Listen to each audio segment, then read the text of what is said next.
Las Vegas. In hindsight, maybe Michael Buffer's blessing was a clumsy way to usher in the Stanley Cup Final. The legendary Las Vegas ring announcer added some local flair to player introductions before Monday's series opener, sending them off with his famous "Let's get ready to rumble" roar. In the two-plus periods that followed, the talk of Game 1 between the Golden Knights and Capitals, two of the NHL's best stories going in these playoffs, was centered on the stellar hockey that had taken over T-Mobile Arena. John Marchessault, William Karlsson and Riley Smith in full sync. Nicholas Backstrom, TJ Oshie and Jakub Vrana, too. Back and forth they went, trading goals, rendering helpless the two best goaltenders of the postseason. The game crossed its 5.5-point over-under midway through the second period and saw a combined 43 shots on goal by the second intermission. 7 games of this, please. Timeline. Tom Wilson has built career on blurring lines. Tom Wilson's fluky goal 110 into the third, tipped underneath the pads of Vegas goalie Marc-Andre Fleury, who lost a feel for the puck and kicked it into his own net, put the Capitals ahead, 4-3. It was the fourth lead change of the game. Oh, right. Tom Wilson. Who invited him to this party? Like a no. 43 wrecking ball. The Capitals' frequent delinquent crashed the fun 4 minutes after scoring the what would have been the go-ahead goal, barreling into Marchessault's blind side. The Golden Knights' playoff scoring leader, well behind the play, had released the puck with plenty of advance notice for Wilson to ease up.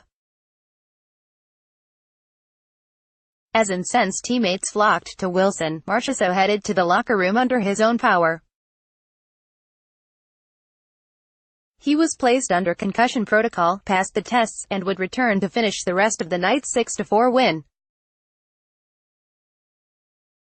Wilson served a minor for interference after officials deliberated on the penalty for several moments, perhaps considering something more harsh.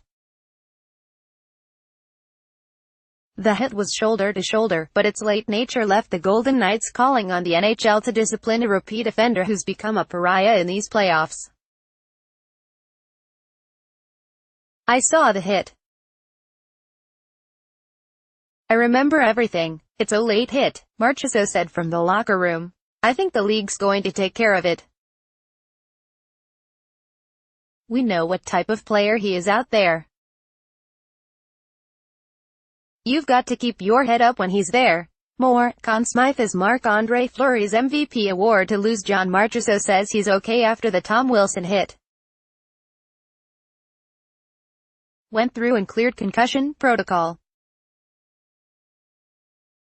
I didn't really like the questions, he joked. Brandon Schlager, at Big Schlager, May 29, 2018. Vegas coach Gerard Gallant called the hit real late and real hard, and said he felt Wilson deserved a 5-minute major. Gerard Gallant on the Tom Wilson hit. For me, it should have been a major.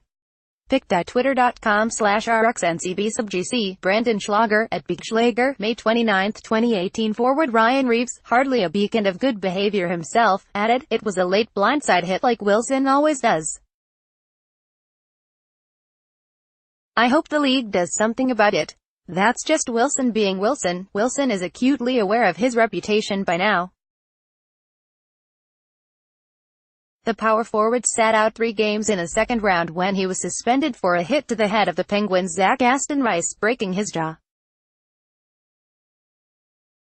He's also been scrutinized on 2 other occasions this postseason, narrowly escaping punishment from the NHL's Department of Player Safety. You always have your reputation. When you play my physical style, you're going to have that reputation, Wilson said. I trust myself.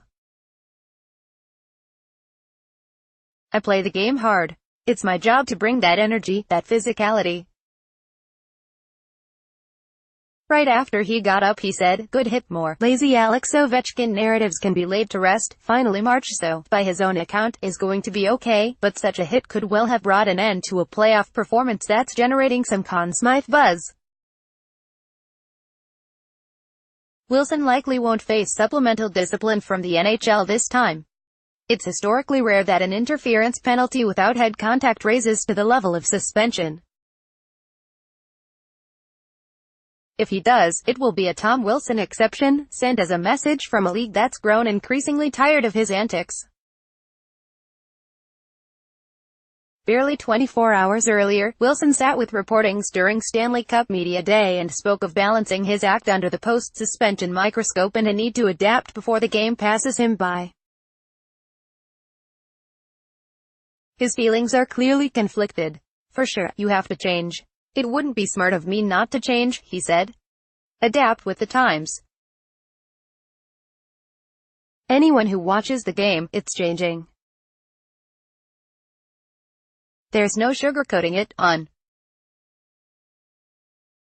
It wouldn't be smart of me not to change. pic.twitter.com/hazy2squaw